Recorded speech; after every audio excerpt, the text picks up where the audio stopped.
today at Thunder Valley Ranch in Apex, North Carolina with Savannah Unger. And Savannah is an up-and-coming hunter-jumper rider, and she's making her mark in the equestrian world every week. So let's get to know her a little better. So Savannah, welcome to the show. Oh, thank you. And tell me a little bit about you. I am a 16-year-old rider based out of Thunder Valley Ranch, and I've been showing in the hunter jumpers ever since I can remember. I was born into the sport. My mom was a professional rider, and I want to follow in her footsteps. Okay. And I just enjoy every minute of it. Very nice. Now, I know that you've been to a lot of shows and a lot of championships and things. Tell me how you got started. Like I said, I was born into the sport, and ever since I can remember, I've ridden. I don't know anything different, really. So I know you've been to a lot of shows. So what have you been on recently? I've been going to the Tryon International Horse Show. Most recently, we went to the new Aiken show that opened up, and they have a lovely showgrounds. And we've been, going there. We've been showing mostly every weekend, and really, trying to show as much as we can and get the experience out in the show ring. And I love doing the bigger jumps, and I love the thrill of it. Okay. So when you were down in Aiken, you were doing a Grand Prix? Yes, ma'am. The $15,000 Fenwick Nice. Prix. It was our first, it was our debut in our first Prix together, and it was very successful. My horse Lagoa was fantastic. He was on his A game, and we were double clear, and we actually got 6 out of a lot of professionals, and I couldn't be more proud of him. He was, absolutely amazing. Now, when you say a double clear round, correct me, but what I think you're saying is that you ran 2 rounds and you didn't touch anything or hit anything to get a penalty? Yes, ma'am. So you have a time allowed, and you have to make the first course in that time allowed with no rails down. And if you do that, then you qualify for what's called the jump off. And the jump off is a shorter course that is, whoever has the most speed, and the clear round. I guess we may have to delete that. Right. But it's whoever can go the fastest and not hit a rail. Right. Okay. And so when you're in that class now, you're competing against all ages? Yes, ma'am. And all levels? Yes. Okay, so you're competing against serious professionals that are. Yes, I've just moved up and doing that in the professionals. It's a lot harder than the junior amateurs. I've just just found out. They're much faster, more advanced, and you really have to be on your A game. There's a lot of good riders out there, and I'm still learning. Right. But I think it's coming together. And you were 6 out of 24? Yes, ma'am. That's incredible. Congratulations. Thank you. I guess they better be the one watching you. Very nice. So tell me about Lagoa. Lagoa is a 9-year-old Holsteiner gelding. I'm sorry. 9-year-old Holsteiner gelding.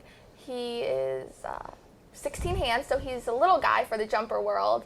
I know in other disciplines that's big, but he's a little guy in the jumpers. He just had his eye removed probably, I think about 9 months ago. And that was a setback for us when we were making trying to make our mark, and we didn't know what we were really going to do. But thankfully, my mom kept believing in me and pushing for us to do it. And he's really come along, and the eye hasn't affected him at all. He's actually doing better. He's gone up levels without his eye, which is pretty fascinating. That's really amazing. So now let me be sure I get this right. You're 16. Yes, ma'am. You're riding a one-eyed horse, and you're 6 out of 24 in a professional arena. Yes, ma'am. Wow, that's pretty impressive, guys. That is awesome. Oh, thank you.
other shows that you've done? I've gone, we kind of travel all over. We've been like the Tryon most recently, Aiken.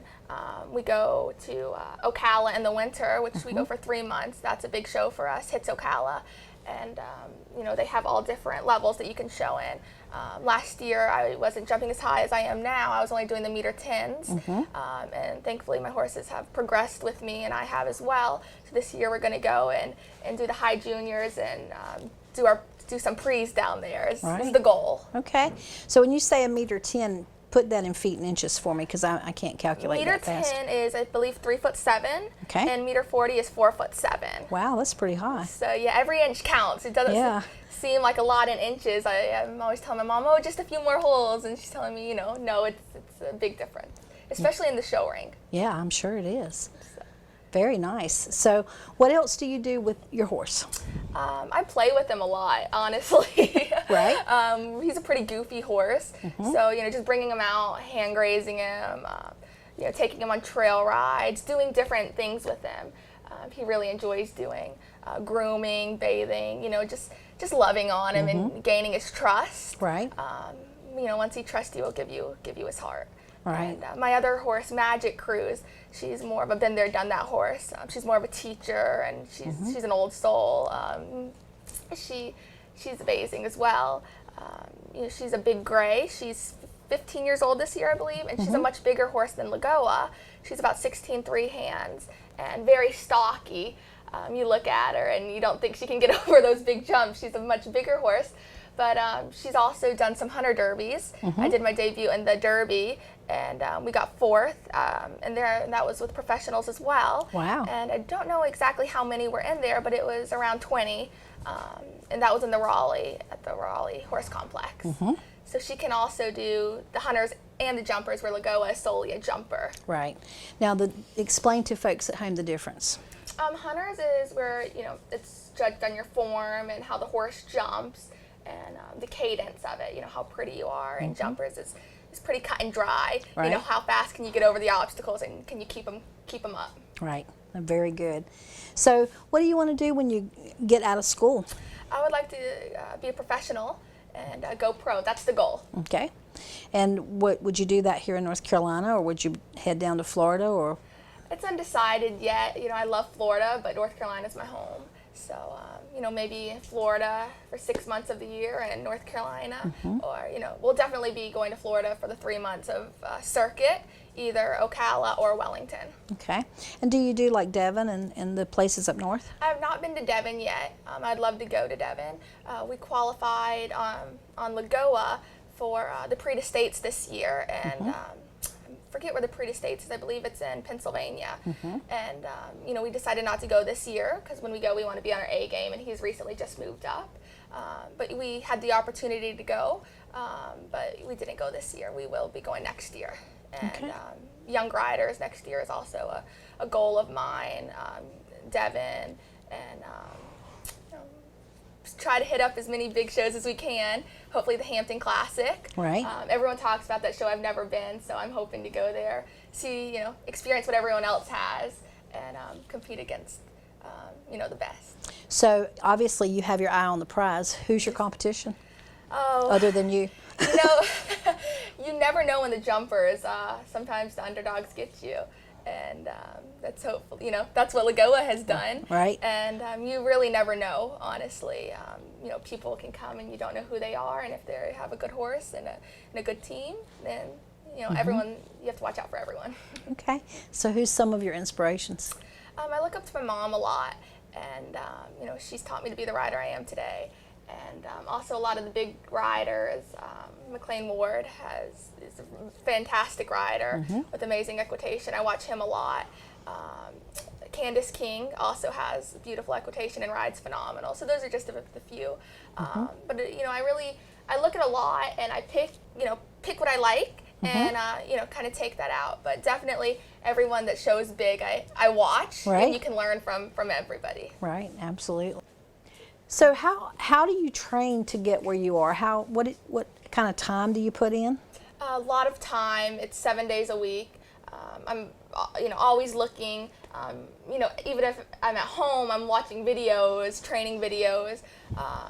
or you know, when I'm here, I ride as many horses as I can, not just competition horses. I try to get on, you know, anything and everything that I can just to get as much time in the saddle as possible. I think that helps a lot.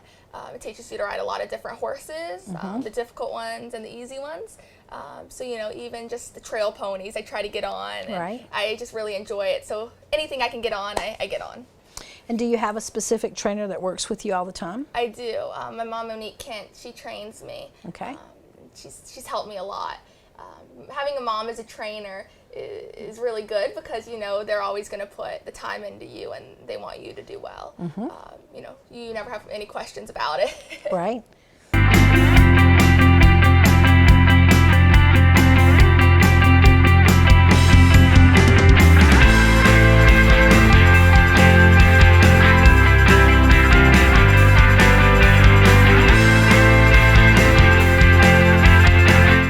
If you're interested in a career working with horses, then Martin Community College is the place for you. MCC's Equine Technology program is the only one offered among North Carolina's 58 community colleges. The program is management-oriented with classes in breeding, nutrition, training, riding, equine health, and more. Graduates can leave MCC prepared to work in recreational and racing barns, breed to discipline-oriented farms, or assistant farm management. For more information, contact Martin Community College today.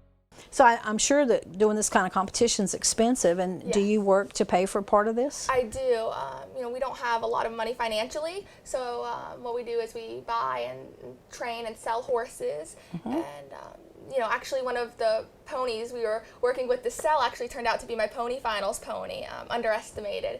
She was actually bred to be a reining pony, believe it or not. But she jumped amazing, and instead of selling her, I kept her. Right. And she brought me to pony finals, and she placed 7th in the nation, and she was the youngest pony there. She was a 5-year-old.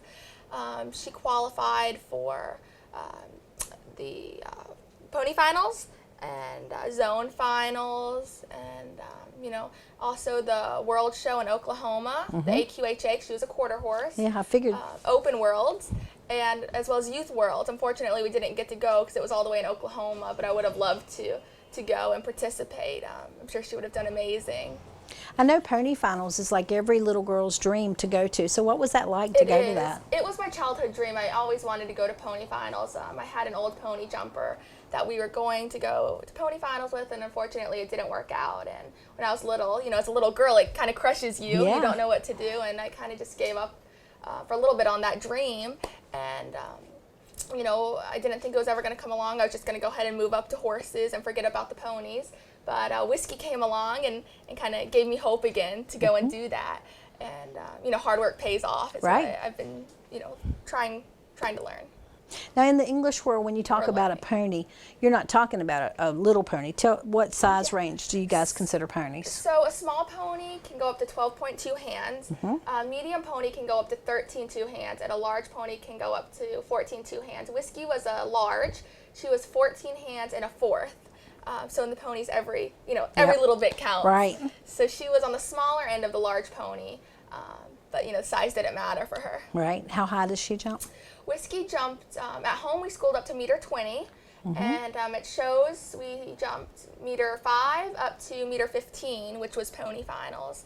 And we made it to the final competition. They have, it's over a span of, I believe it's 3 days, and you know, she made it to the last one, the finals, and that's a -15, and it's, you know, they have very complicated courses there. They really, it's a finals. Right. So they put you to the test, and she went, and you know, she showed them that the little underdog can win sometimes or do well. Yeah. And how did you do? We did well. She got 7th overall in the nation. So that's really good. Yeah, I'm very proud of her. And now she's actually, she's on to another little girl who's going to help her dreams come true. Very nice. Okay. So now, what are your goals for the future? Short term, I would like to go to the Young Riders and, you know, like I said before, do all the big shows. Long term, I definitely would like to go to the Olympics. I know, you know, every little girl says that's her dream, but I honestly and truly want it with all my heart. So we're going to try to make that happen, you know, persevere and do what we have to do to get it done. For the Junior Olympic team? Actually, the Olympics in, I believe Rio is the next upcoming one. I'm not sure where the next one after that, but it would be that one that we would be aiming for. All right, are you planning to ride your horse that you have here? Probably not. I'm not sure. It depends on how he does. You know, we never know. He keeps showing us up every time, so who knows? Right. All right. Very nice. Well, thanks for spending some time. Oh, thank you. Okay. You've worked hard and carefully planned your career. You've built your business. Shouldn't your farm's appearance reflect who you are, your success? Like a timeless work of art to be your legacy, handed down through your generations. Let T&T Lawn Care design, install, and maintain a landscape to reflect who you've become.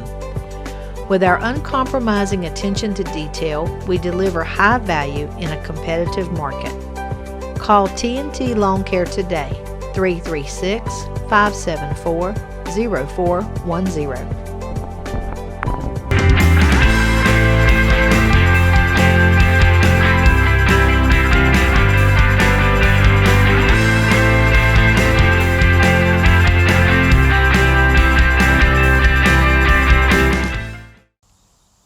Hello, my name is Olivia Jurgens from Cumberland County 4-H Horse Club Thunderhooves, and I'm here today to determine the best way to see how much body fat is on your horse, and that is called the Hennick body scoring system. This is Diamond, and we are going to determine how much body fat is on his body. So, there are 6 key body parts you are going to look at. You're going to look at the neck, the shoulders, the withers, the ribs, the loin, and the tailhead. So first we're going to look at his neck, and that has a little bit of fat on it, but that's still good for his age because he's 10. Now we're going to look at his withers, and that's pretty muscular. Now we're going to look at his shoulders. That's pretty muscular too, but it still has a little bit of body fat on it. We're going to look at his ribs. Now you can still see kind of the outline of them, but they're not bulging with fat. So that's good. Now we're going to look at his loin, and that is pretty muscular and stiff. Now we're going to look at his tail head, and that has muscular and a little bit of body fat on it. So we are going to number him a 6. Thank you for watching. Hello, my name is Caitlin Keene, and I'm part of the Cumberland County 4-H Club Thunderhooves. And this is Savannah Lindsley, and she will be helping me today. We are going to show you how to properly and safely load your horse into the trailer and how to unload your horse as well. It's very important to load your horse in, but the main objective is unloading your horse because you want for your horse to come out safely and calmly, not frantic and panicked. You always want to try to work in partners because it's not only safe for you, it's safe for your horse, and it's a lot easier to communicate with each other.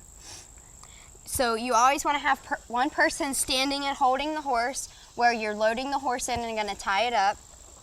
And you want to have one person loading and unloading the horse. If you can't work in partners, just be very precautious if you're working by yourself. And now we're going to demonstrate how to load your horse in the trailer. So I'm going to open up this door. This bar is here so that if you ever want to come and check on your horse, then your horse won't jump out at you. You coming in? So I'm going to send my horse in the trailer. You coming in? Yep, I'm coming in.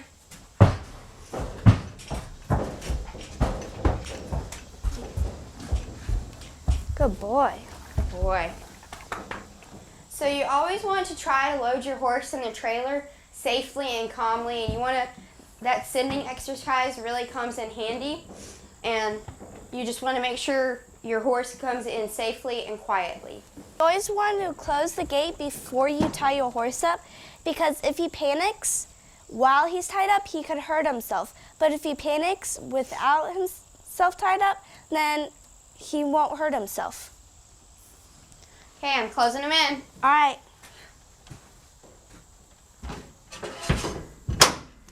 And now I'm going to tie him up. Okay, I'm coming out. All right.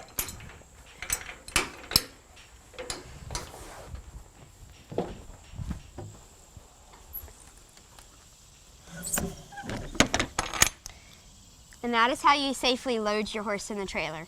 Now we're going to unload. So before I open the door, I want to let him know that I'm here. Hi, buddy.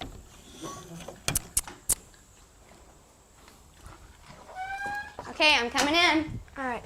You always want to untie your horse before opening the gate because his first instinct is, all right, I'm getting out of the trailer, so I'm going to back up. But if he's tied up and he has that instinct, then he's going to try to back up. But if he can't, then he might hurt himself by spooking. But if he isn't tied up whenever we open the gate, then he can back out freely without hurting himself. So before you open the door, you always want to let your horse know that you're coming in. So, hey buddy, I'm coming. And you never will just want to open the door and come right in behind his butt. You want to open your door all the way and secure it. So when your horse is backing out, he doesn't hit it and scare himself. Hey buddy, good boy. So when we back our horse, we just want to say back. And if he starts moving too much and getting a little excited, I'm just going to tell him easy, it's okay. So back, back, back, good boy, easy, back, easy, good boy, good boy.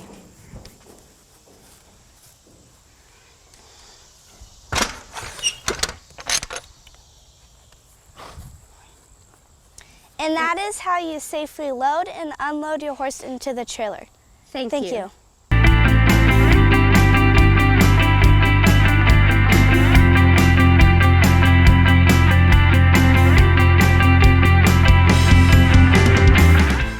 Every 13.7 minutes, somebody commits suicide in the United States. Join us in Tryon, North Carolina at the Fence Equestrian Center for a 5-day event like no other. On October 20th through the 24th, we are raising funds for suicide prevention and awareness. We have clinicians coming from all over for the entire 5-day stay, and will be given demos as well as clinics and lessons throughout the event. Please join us at lionslegacy@rideforlife.com for more information.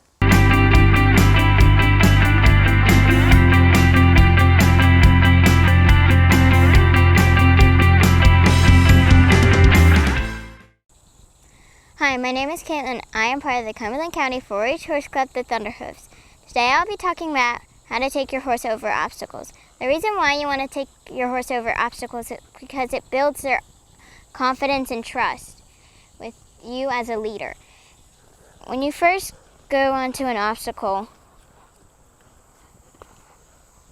you want to keep their nose on the middle, and if they want to sniff it, let them sniff it.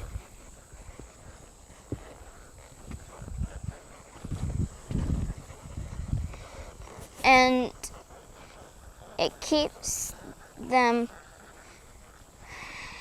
and if they refuse to go over the obstacle, let them sniff again and just circle them around the obstacle until they decide to go onto the obstacle. And when you cross a bridge, you might have to cross it on a trail ride, so it might be some spooky noises.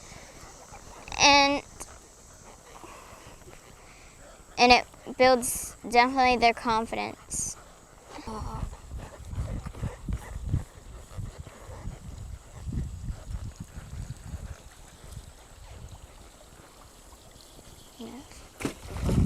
Hey, buddy. Buddy.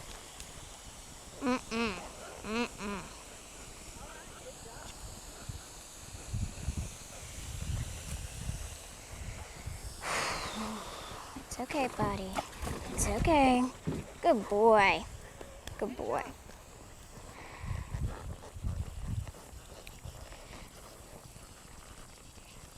Thank you for watching, and good luck taking your horse over obstacles.